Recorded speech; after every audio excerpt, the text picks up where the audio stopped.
Hello दोस्तों, फिर से एक टॉपिक लेकर के मैं आया हूँ आपके सामने। और अपना जो टॉपिक है आज, डिफेंस मैकेनिज्म। नर्सिंग के किसी भी कंपटीशन में ऐसा कोई क्वेश्चन नहीं है जो इस चैप्टर से नहीं बना होगा। और हर एग्जाम में 1 से 2 क्वेश्चन डिफेंस मैकेनिज्म से आते ही आते हैं।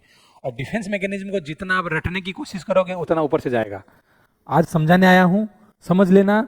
आज जो जिसने समझ लिया वो कभी भी डिफेंस मैकेनिज्म को भूलेगा नहीं। उसके बाद में सिर्फ आपको रिकॉल करना पड़ेगा। पढ़ने की जरूरत नहीं है, समझने की जरूरत है आज की क्लास में। इसके बाद में सिर्फ आपको रिकॉल करना है और डिफेंस मैकेनिज्म आप जिंदगी में कभी नहीं भूलोगे। ठीक है, तो बिना देरी किए हुए स्टार्ट करते हैं अपने चैप्टर को। और आज का चैप्टर है डिफेंस मैकेनिज्म। होता क्या डिफेंस मैकेनिज्म? डिफेंस मैकेनिज्म, सबसे बड़ी बात, पहला क्वेश्चन, डिफेंस मैकेनिज्म किसने दिया था? चलिए बात करते हैं डिफेंस मैकेनिज्म की। सबसे पहला क्वेश्चन यहीं से बन जाता है, डिफेंस मैकेनिज्म किसने दिया था? जब से मैंने साइकेट्रिक पढ़ाना स्टार्ट किया है, जब से मैं साइकेट्रिक का पहला जब वर्ड यूज किया था, तब से एक ही बाबा जी का नाम ले रहा हूं। अपने सिगार वाले बाबा याद होंगे, फोटो के साथ में मैंने बताया था सिगार वाले बाबा कौन है। और सिगार वाले बाबा अपने कौन है? Sigmund Freud. हर बार क्वेश्चन पूछा जाता है, बिना साइकेट्रिक सिगमंड फ्राइड के बिना क्वेश्चन स्टार्ट ही नहीं होते हैं। तो पहला अपना क्वेश्चन आ गया सिगमंड फ्राइड साहब के बारे में कि डिफेंस मैकेनिज्म किसने दिया था? डिफेंस मैकेनिज्म दिया था सिगमंड फ्राइड ने। बात करते हैं कि the first definitive book is defence mechanism, ये किसने लिखी थी? इनकी बेटी थी अन्ना फ्राइड ने। वो भी एक साइकेट्रिस्ट थी और उन्होंने साइकोलॉजी में बहुत बड़ा अपना कंट्रीब्यूशन दिया था। और उन्होंने ही अन्ना फ्राइड के नाम से बुक लिखी थी, the ego and mechanism of defence bye Anna fried. ठीक है, बात करते हैं कि डिफेंस मैकेनिज्म होता क्या है। समझने के लिए बात करते हैं डिफेंस मैकेनिज्म। इसका दूसरे नाम से भी बोला जाता है मेंटल मैकेनिज्म या फिर ईगो डिफेंस सिस्टम। 2 वर्ड मैंने यूज किए हैं। कौन कौन से वर्ड यूज किए हैं? मैंने कहा डिफेंस मैकेनिज्म को दूसरे नाम से भी बुलाया जाता है। एक होता है मेंटल मैकेनिज्म और दूसरा होता है ईगो डिफेंस सिस्टम। अच्छा, ego defence system, ego, id, ego, super ego मैंने पूरा का पूरा पढ़ा दिया है। आपको पता होना चाहिए इड, ईगो और सुपर ईगो क्या होता है। ठीक है, अगला बात करते हैं कि इसको हम कैसे ना डिफेंस मैकेनिज्म कह सकते हैं। डिफेंस मैकेनिज्म कैसे कह सकते हैं? मेरी कहानी सुनना। अपनी कहानी का एक हीरो है। कौन है? ये अपना हीरो है। स्टार्टिंग से मैंने हीरो के ऊपर अपनी स्टोरी बताई है। और अब ये हीरो एक दिन मॉल में जा रहा था और मॉल में जाते जाते इसने देखी एक सुंदर कन्या। क्या देखी? सुंदर कन्या। सुंदर कन्या देखी। कन्या को देखते ही इसने अपना दिल उसको दे दिया और बोला कि शादी करूंगा तो सिर्फ इसी से करूंगा। क्या बोला? शादी करूंगा तो सिर्फ इसी से करूंगा। अच्छा, अब ये जो इसने कहा कि शादी करूंगा तो इसी से करूंगा, ये क्या है? क्या है? ये है इसकी ईड। इसकी इड। इसकी इड ने कहा मेरे को चाहिए। क्या चाहिए? शादी, ये लड़की चाहिए। अरे क्या चाहिए?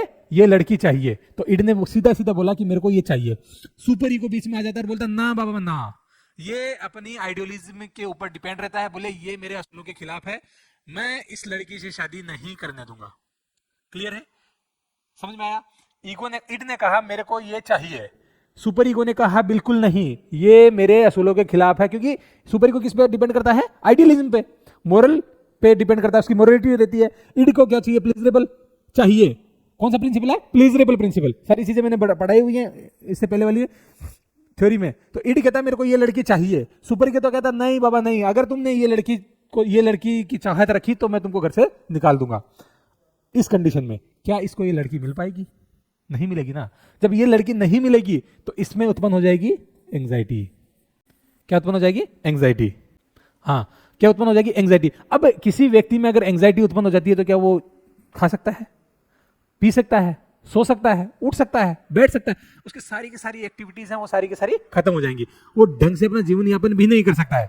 तब क्या होता है कि इड और सुपर ईगो, इड और सुपर ईगो, इन दोनों के बीच में बैलेंस कौन बनाता है? कौन बनाता है? ईगो। कौन बनाता है? ईगो। ठीक है, तो ईगो डिफेंस का मतलब क्या हो गया कि अब ये ईगो आता है। कौन आता है? ईगो। ईगो आकर के कहता है कि रुको रुको रुको, लड़ो मत, लड़ो मत, मैं हूं ना, सॉल्यूशन दूंगा। क्या सॉल्यूशन देता है? तो ये ईगो आकर के सॉल्यूशन देता है। देखो, ये अपनी जिद पे अड़ा हुआ है कि मैं इस लड़की से शादी करूंगा। सुपर ईगो कहता है कि इसको मैं घर में घुसने भी नहीं दूंगा।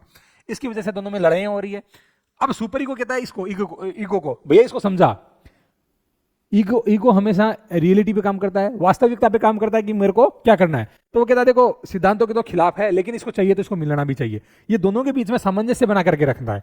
तो ईगो क्या काम करता है? ईगो करता है इसकी एंजाइटी को रिड्यूस करने का काम। क्या करता है? इसमें जो उत्पन्न एंजाइटी हुई थी उसको रिड्यूस करने का काम करता है कि देखो अभी रुको, सबका सोल्यूशन होगा। तो ईगो ने क्या किया? ईगो ने क्या किया? डिफेंस का काम किया। ईगो ने क्या किया, स्टेब्लिशमेंट का काम किया। ईगो ने क्या काम किया, ईगो ने काम किया है इसकी एंग्जाइटी को कम करने का, इसलिए इसको हम क्या कहते हैं, ईगो डिफेंस सिस्टम। समझ में आया? इड, ईगो और सुपर ईगो तीनों के बीच में मीडियम कौन है, ईगो, और ईगो इन दोनों के बीच में सामंजस्य स्टेब्लिश करता है, इसलिए इसको बोलते हैं ईगो डिफेंस। दूसरा also known as mental mechanism. Mental mechanism का मतलब हो गया हम अपने आप को बचाने के लिए तुरंत से कोई ना कोई रिएक्शन प्रोवाइड करवाते हैं। कैसे रिएक्शन प्रोवाइड करवाते हैं? मैंने कहा क्लास में लेट क्यों आया, सर बस लेट हो गई थी। एक्चुअल में बस लेट थोड़ी हुई थी, वो तो आपने क्या किया, बहाना बनाया, और इसी बहाने को हम क्या कहते हैं, मेंटल मैकेनिज्म। आपके दिमाग में अचानक से कोई रिएक्शन के प्रति जो प्रतिक्रिया आती है उसी को हम क्या बोलते हैं, मेंटल मैकेनिज्म। आपका मेंटल पहले से प्रिपेयर नहीं होता है कि सर बहाने, सर पूछेंगे तो मैं कि क्लास में लेट क्यों आए हो तो मैं ये वाला जवाब दूंगा, नहीं। ऑन द स्पॉट आपके माइंड ने कुछ सोचा और उसका रिप्लाई दे दिया, इसको बोलेंगे मेंटल मैकेनिज्म। में दिमाग ने पूरा बैलेंस बना करके खुद को बचाव किया है, उसी बचाव को क्या बोलते हैं, मेंटल मैकेनिज्म। ठीक है, बात करते हैं इसके पर्पस की, कि पर्पस क्या है। अभी मैंने बताया कि use the ego to release anxiety. ये जो इड ने कहा कि मेरे को ये चाहिए, सुपर ईगो ने कहा कि ये लड़की अपने घर में नहीं आएगी, तो बीच में कौन आता है, ईगो। और ईगो आकर के कहता है कि मैं हूं ना, तुम टेंशन ना करो, तुमको लड़की भी मिलेगी और इस घर में भी आएगी। कैसे आएगी? इसको बोल रहा है तुमको कुछ नहीं करना है, तुम सरकारी जॉब की तैयारी करो, नौकरी लगो, नौकरी लगने के बाद में जब तुम नौकरी लग जाओगे तो मैं इस लड़की से तुम्हारी शादी करवा दूं। अच्छा, पहले ईगो इसको कहता है कि देखो तुम्हारे पास दो ऑप्शन है, क्या है, या तो लड़की को भगा के ले जाओ या इसके घर वालों को बोल दो। तो लड़की को भगाना किसको नागवार है, अपने सुपर ईगो को। बोला कि नहीं नहीं नहीं, लड़की को नहीं भगाना है, लड़की भाग जाएगी तो मेरी नाक कट जाएगी, और इसको तो नाक का सवाल है। तो कहता कि बिल्कुल नहीं, लड़की भगाना नहीं है, और इसको घर वालों को बता देना तो घर वाले तो वैसे ही शादी नहीं करेंगे। तो ईगो इसको कहता है कि तुम कुछ मत करो, तुम जाकर के तैयारी करो पढ़ाई की, अगर तुम पढ़ोगे सरकारी नौकरी लग जाओगे तो हम इस लड़की के घर वालों से बात करेंगे। तब ये कहता अपना हीरो, हाँ ये ठीक है, यानी इड एग्री हो गया कि मेरे को तो हर हालत में लड़की चाहिए ना भाई, किसी भी सूरत में मेरे को तो लड़की चाहिए। तो वो सूरत कौन सी है, इसके सामने एक टास्क दे दिया। क्या टास्क दिया कि तुम सरकारी नौकरी लगो। जब ये सरकारी नौकरी लगेगा, सरकारी नौकरी जब ये लग जाएगा तो इसकी इच्छा जो थी लड़की वाली वो पूरी होगी। तब सुपर ईगो कहता हाँ, अगर ये नौकरी लग जाता है तो इस लड़की को मैं ब्याह करके, ब्याह का मतलब शादी करके घर पे लेके आ जाऊंगा। दोनों आदमी एग्री हुए कि नहीं हुए? तो अब क्या कंडीशन है, अब इसकी एंग्जाइटी हो गई स्लो, एंग्जाइटी हो गई खत्म, एंग्जाइटी हो गई एकदम डिप्रेस, और आदमी के अंदर जो इड और सुपर ईगो के बीच में जो इंबैलेंस बना हुआ था वो ऑटोमेटिकली सेटलमेंट हो जाएगा। सीधी सीधी बात है, इसने क्या किया, इसने एंग्जाइटी को रिलीज करवाया। ऑप्शन दिए कि एंग्जाइटी को कैसे रिलीज करवाना था। एंड रिजल्ट क्या रहता है, ये क्या करता है, एंग्जाइटी को रिलीज करवा देता है। ठीक है, ये मैंने बताया हुआ है कि इड जो है वो किस पे काम करता है, प्लीजरेबल प्रिंसिपल पे। अच्छा, ईगो कौन से प्रिंसिपल पे काम करता है, रियलिटी। अच्छा, सुपर ईगो किस पे काम करता है, किस पे, आइडियलिज्म। ये तीनों प्रिंसिपल मैंने बताए हुए हैं, और कहा भी है कि एग्जाम के अंदर क्वेश्चन सीधा सीधा पूछा जाएगा, और जब क्वेश्चन पूछा जाएगा तो जवाब जाना आपको पड़ेगा। ठीक है, तो सीधा का सीधा बात है, तीनों के तीनों प्रिंसिपल किस पे काम करते हैं, एग्जाम में आए हुए हैं। जब मैं वो थ्योरी पढ़ा रहा था तब बताया था। अच्छा, दूसरी बात है helping protecting self esteem. Self esteem का मतलब, जब मैंने कल मास्लो हायरार्की थ्योरी पढ़ाई थी तब मैंने बताया था कि आदमी जब सोसाइटी में सिक्योरिटी फील करता है, उसके बाद में लव एंड बिलोंगिंग पे जाता है, उसके बाद में नेक्स्ट स्टेप जो आती है वो आती है सेल्फ, लास्ट स्टेप जो आती है सेल्फ स्टीम की। नहीं, मेरी समाज में इज्जत होनी चाहिए, मेरी वैल्यू होनी चाहिए, हर आदमी मेरे को मेरे नाम से पहचानना चाहिए। इस कंडीशन क्या बोलते हैं, सेल्फ स्टीम। तो अगर ये अपना हीरो इस लड़की को भगा करके ले जाता तो सोसाइटी में क्या इसका अच्छा नाम होता कि बुरा नाम होता, बुरा नाम होता। तो अब यहां पे ये क्या करता है कि नहीं, मैं सरकारी नौकरी लगूंगा, सरकारी नौकरी लग करके इसके घर वालों से बात करूंगा, और घर वालों से बात करने के बाद मैं गठ जोड़े में बारातियों के साथ में जाकर के इसको घर पे लेके आऊंगा। तो इज्जत रही कि नहीं रही, सब चीजें क्लियर हुई। अच्छा, कोई बात नहीं, गया तो हाँ। तो इसमें दो तीन चीजें निकल करके आई। अगर हम इसकी डेफिनेशन की बात करें कि क्या है, तो एक्चुअल में क्या है, ये एंग्जाइटी को रिलीज करने का एक तरीका होता है। किस प्रकार से कि ये इड और सुपर ईगो के बीच में सामंजस्य बिठाता है दोनों को, कि इसको दोनों में जो इम्बेलेंस रहता है उन दोनों के बैलेंस को फुलफिल करता है। ठीक है ना, ये एक्चुअल में एंग्जाइटी को रिलीज करवाता है। चलो, इसके बाद में बात करते हैं इसके मैकेनिज्म में, कौन से मैकेनिज्म पे ये काम करता है। तो मैकेनिज्म क्या है, super ego seek to fulfil demands but impose construction. यहां आएगा इड। ठीक है, id seek to fulfil demand but impose constants. मतलब इड कहता है कि किसी भी सूरत में मेरे को चाहिए ही चाहिए। मैकेनिज्म में बात करूंगी किस मैकेनिज्म पे काम करता है, तो यहां पे जो इड है, इड कहता है कि किसी भी सूरत में मैंने जो डिमांड की है वो डिमांड मेरी फुलफिल होनी ही चाहिए, मेरे को वो चाहिए ही चाहिए। ठीक है, ईगो क्या करता है, try to balance these demand. Ego क्या करता है, उन दोनों के बीच में सामंजस्य स्थापित करता है, ट्राई करता है उन दोनों के बीच में बैलेंस बनाने का। किस किस के बीच में बैलेंस बनाता है, इड और सुपर ईगो के बीच में। तो ईगो क्या करता है, try to balance this demand. कौन सी डिमांड, जो इड ने डिमांड की है उस डिमांड को फुलफिल करने की ट्राई करता है, बैलेंस बनाता है, ठीक है। तो इसमें क्या, reality principle versus idealism principle, दोनों एक साथ में एक्ट करते हैं। इड ने तो बोल दिया मेरे को तो चाहिए ही चाहिए, और सुपर ईगो ने, ये आइडियलिज्म है, सुपर ईगो ने कहा कि देखो बात करते नहीं, ये पॉसिबल नहीं है। तब अपना रियलिटी प्रिंसिपल कौन सा, ईगो आता है और कहता है कि देखो बात करते हैं। तो ये जब सुपर ईगो है इससे बात करता है कि ईगो तुम इसको समझाओ इड को कि ये डिमांड पूरी होने वाली नहीं है, तब अपना ईगो कहता है कि देखो मैं रियलिटी प्रिंसिपल पे काम करता हूं, रियलिटी के बारे में मेरे को पता है कि रियलिटी में एक्चुअल में क्या करना है। तो ये दोनों, इन दोनों के बीच में आपस में सामंजस्य बनाता है। तो मैकेनिज्म में आएगा, when the ego fail anxiety is produced. जब ईगो फेल हो जाएगा, ईगो बोलेगा देखो मेरे बस की बात नहीं है, तुम दोनों आपस में लड़ लो। मतलब इड कहता है मेरे को चाहिए चाहिए, सुपर ईगो तो कहता है बिल्कुल भी नहीं लाके दे सकता। उस कंडीशन में जब ईगो कहता है कि मैं साइड हो जाता हूं, पहले तुम आपस में लड़ाई कर लो। जब लड़ाई कर लो यानी ईगो हो गया साइड में, जब ईगो साइड में हो गया तो एंजाइटी हमेशा बढ़ेगी, क्योंकि ईड को लगेगा कि मेरे को ये वाली नहीं मिलेगी। जब ये चीज डिमांड पूरी नहीं हो पाएगी तो एंजाइटी ऑटोमेटिकली बढ़ती चली जाएगी, और सुपर ईगो कहेगा मैं ये डिमांड फुल नहीं कर पाऊंगा। तो जब ईगो फेल हो जाता है तो एंजाइटी ऑटोमेटिकली बढ़ती चली जाती है। उस एंजाइटी को रिलीज करने के लिए ईगो आता है, तभी हम इसको कहते हैं ego defence system. Okay, next बात करते हैं फंक्शन की। तो फंक्शन क्या है, ego use to defence mechanism to reduce anxiety. अभी मैंने बताया ना कि ईगो बीच में आता है, ईगो बीच में आता है और इस डिफेंस मैकेनिज्म को यूज करता है। डिफेंस मैकेनिज्म क्या है, सरकारी नौकरी लग जाना। डिफेंस मैकेनिज्म हुआ ना कि तुम सरकारी नौकरी लगोगे, जब सरकारी नौकरी लगोगे तो इसके घर वालों से हम बात करेंगे, और जब घर वालों से बात करेंगे तो सुपर ईगो कहता है ठीक है ठीक है ठीक है, अगर ये लड़का नौकरी लग जाता है, पैसा वैसा कमाता है, तो हम लड़की को भी लेके आ जाएंगे। तो दोनों के बीच में सामंजस्य बैठा कि नहीं बैठा। तो भाई ego use to defence mechanism. Defence mechanism क्या है, बीच का रास्ता क्या था कि नौकरी लग जाना, ठीक है, टू रिड्यूस एंजाइटी। तो इड भी कहता है ठीक है मैं पढ़ाई करूंगा लेकिन मेरे को ही चाहिए। सुपर ईगो कहता है तुम नौकरी लग जाओगे तो मैं तुमको लड़की लाके दे दूंगा। तो ईगो ने क्या किया, दोनों के बीच में सामंजस्य बिठाया, ठीक है।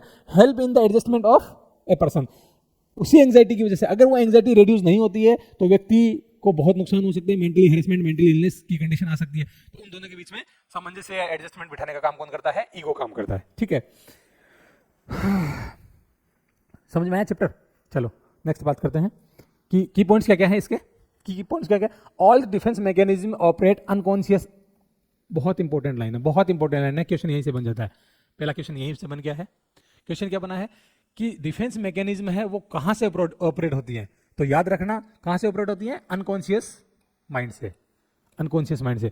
जब मैंने आइसबर्ग फिनोमिना पढ़ाया था, याद है आइसबर्ग फिनोमिना, ऐसा डायग्राम बनाया था, मैंने कहा ये पानी है, इसके नीचे आइस रहती है, तो 9/10 पार्ट इसमें रहता है और 1.8 पार्ट है वो बाहर की तरफ रहता है। ये कॉन्शियस है, ये सेमी कॉन्शियस है और अनकॉन्शियस है। चैप्टर में मैंने पढ़ाया था, इस चैप्टर में पढ़ाया था। तो मैंने कहा था कि जो चीज हम भूल जाते हैं, जो हमको कभी याद ही नहीं रहती, वो कहाँ चली जाती है, एक्चुअली हमारे माइंड में रहती है, लेकिन कहाँ चली गई है, वो अनकॉन्शियस माइंड में चली गई है।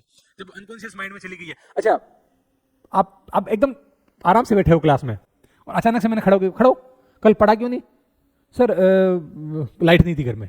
अच्छा ये पहले से प्लान करके आए थे क्या, नहीं ना, अभी आपने सोचा ना कि लाइट नहीं थी बच जाएंगे। तो ये क्या है, ये अनकॉन्शियस माइंड से निकल के आई। कॉन्शियस होता तो आपको पहले से पता होता कि सर पूछेंगे तो यही बहाना मारेंगे, यही एक्सक्यूज देंगे। तो आपने तो अनकॉन्शियस माइंड से जो एक्सक्यूज दिया, उसी एक्सक्यूज को क्या बोलते हैं, ये वहां से निकल करके आती है। कौन सारी की सारी डिफेंस मैकेनिज्म वो कहां से आती है, अनकॉन्शियस माइंड से, एक्सेप्ट एक को छोड़ करके। और क्वेश्चन यही बनता है, कौन सी, सप्रेशन। क्या होती है सप्रेशन, मैं अभी बता दूंगा, लेकिन याद रखना सप्रेशन को छोड़ करके। सप्रेशन जो है वो कॉन्शियस माइंड से निकलती है, बाकी सारी की सारी अनकॉन्शियस माइंड से निकलती है। याद रखना सारी की सारी डिफेंस मैकेनिज्म है वो कहां से निकलती है, अनकॉन्शियस माइंड से, सिर्फ एक को छोड़ करके। कौन सी, सप्रेशन। क्वेश्चन साथ में ही याद होते चले जाएंगे, बस मेरे वर्ड को पकड़ते चले जाना, ठीक है। दूसरा, anxiety arise due to conflict between id, ego and super ego. Anxiety क्यों बढ़ जाती है, एंजाइटी इसलिए बढ़ जाती है कि इड कहता है अपना कि मुझे चाहिए डिमांड्स, सुपर ईगो कहता है ये डिमांड्स पूरी नहीं होगी। ईगो कहता है कि तुम एक बार लड़ लो, मैं साइड में हो जाता हूं। जब इन दोनों के बीच में सामंजस्य नहीं बन पाता है तो एंजाइटी बढ़ती चली जाती है। जब एंजाइटी इतनी बढ़ जाती है तो सुपर ईगो बीच में आके कहता है ठीक है अब मैं आपस में एडजस्टमेंट करता हूं। तो इन दोनों के में एडजस्टमेंट नहीं होगा तो एंजाइटी बढ़ती चली जाएगी, और ईगो आकर के बीच में क्या करता है, एंजाइटी को रिड्यूस करता है। नेक्स्ट है the ego develop various mechanism to cope. Ego क्या करता है, बहुत सारी उपाय लेकर के आता है। अच्छा एक ही उपाय थोड़ी है, अच्छा तुम नहीं पढ़ पा रहे हो, ठीक है कोई बात नहीं, बिजनेस कर लो। अच्छा तुम अच्छे आर्किटेक्चर बन जाओ, अच्छा तुम अच्छे मैकेनिक बन जाओ, अच्छा तुम कुछ भी करो, लेकिन समाज में तुम्हारा नाम होगा। तो ईगो के पास ना बहुत सारे वेरियस कॉप्स होते हैं, ठीक है। तो वो बहुत सारी कॉप्स लेकर के आता है कि हाँ तुम कुछ भी करो, तुम्हारा समाज में जिस दिन नाम होगा तो हम तुमको ये चीज दिलवा देंगे, ये डिमांड पूरी कर दें। तो ईगो क्या करता है, वो बहुत सारे मैकेनिज्म यूज करता है, किसको करने के लिए, इन दोनों के बीच में आपस में सामंजस्य स्टेब्लिश करने के लिए। ठीक है। तो पूरा का पूरी जो कहानी है, पूरी की पूरी जो थ्योरी, ये डेफिनेशन के साथ में कभी कभी एग्जाम के अंदर आता है। तो पूरी की पूरी जो थ्योरी है वो किस पे डिपेंड करती है, ईड ईगो और सुपर ईगो। ईगो जो है वो क्या करता है, मेंटेन करता है, एडजस्टमेंट करता है किसकी में, ईड में और सुपर ईगो में, मतलब प्लीजरेबल प्रिंसिपल में और आइडियल प्रिंसिपल के बीच में। रियलिटी प्रिंसिपल है वो मेंटेन करने का काम करता है, और वही क्या कहलाता है, डिफेंस मैकेनिज्म। फंक्शन क्या करता है, ego use the defence mechanism to reduce anxiety, help in the adjustment of a person. ठीक है। एग्जांपल ये कौन कौन से होते हैं, ये रिप्रेशन होता है, डिनायल होता है, प्रोजेक्शन होता है, डिस्प्लेसमेंट होता है, रेशनलाइजेशन होता है, बहुत सारी होती है। हम इसके बारे में एक एक करके वन बाय वन सबके बारे में स्टडी करते चले जाएंगे। ठीक है। हाँ, तो अब आते हैं मेन कंपोनेंट्स पे। अच्छा, इससे पहले एक चीज और, डिफेंस मैकेनिज्म से क्वेश्चन कैसे कैसे पूछे जाते हैं, कैसे कैसे क्वेश्चन आते हैं डिफेंस मैकेनिज्म में। 3 तरह से क्वेश्चन आते हैं। कौन कौन से आते हैं, पहला क्वेश्चन इतनी बड़ी एक डेफिनेशन दे देगा और पूछेगा ये कौन सा डिफेंस मैकेनिज्म है, डेफिनेशन देकर के डिफेंस मैकेनिज्म के बारे में पूछ लेगा। दूसरा क्वेश्चन का पैटर्न रहेगा, इतना बड़ा एक एग्जांपल दे देगा, एग्जांपल का पैटर्न दे देगा, और एग्जांपल का पैटर्न देकर के पूछ लेगा ये कौन सी डिफेंस मैकेनिज्म है। डीएम का मतलब नॉट अ डायबिटिक मेलाइटिस, क्या है, डिफेंस मैकेनिज्म। तो पूछ लेगा ये कौन सा डिफेंस मैकेनिज्म है। तीसरा प्रकार का क्वेश्चन पूछा जाता है कि कोई भी एक साइकोसिस, न्यूरोसिस, कोई भी मेंटल डिसऑर्डर दे देगा और पूछेगा इसमें कौन सी डिफेंस मैकेनिज्म यूज होती है, इसमें कौन सी डिफेंस मैकेनिज्म यूज होती है। अब देखो बहुत बड़ी बात, 1% चांस होता है डेफिनेशन से क्वेश्चन पूछने का, 1% चांस होता है मेंटल इलनेस देकर के डिफेंस मैकेनिज्म पूछने का, और 98% चांस होता है एग्जाम्पल के साथ में, एग्जाम्पल कर देकर के पूछेगा कि ये कौन सी डिफेंस मैकेनिज्म है। तो पूरी की पूरी जो डिफेंस मैकेनिज्म है वो किस पे डिपेंड करेगी, आपके एग्जाम्पल्स पे। तो एग्जाम्पल जो मैं देने वाला हूं उसको समझने की कोशिश करना, उसको जैसे जैसे समझोगे ऑटोमेटिकली सारी चीजें क्लियर होती चली जाएगी। चलते हैं